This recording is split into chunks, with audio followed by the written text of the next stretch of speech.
Hey everyone, welcome back to the channel. In today's video, I'm going to show you how to share your live location on WhatsApp with someone.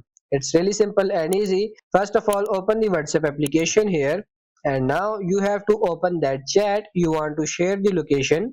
Now let's say this is the chat I want to share the location in.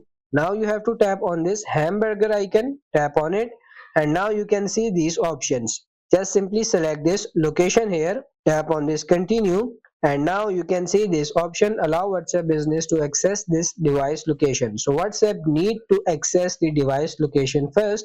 Tap on this while using the app, and now it will take you here. You can see these option: send your current location or share live location. You can send your current location as well, like wherever you want, but you have to tap on this share live location because we want to share the live location.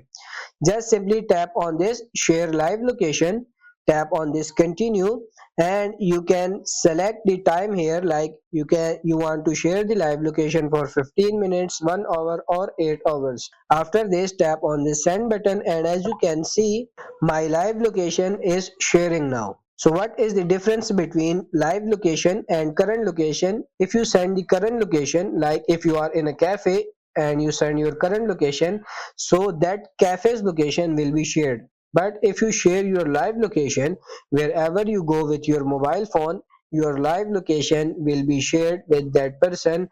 It doesn't matter whether you are still walking or in a cab or anywhere you are going, your live location will be shared until this turn off. So now if you want to stop this, tap on this stop sharing, tap on this stop, and you are good to go. So that's pretty much it for this video. I hope this video was helpful. If it is, like it and subscribe to the channel. Thank you.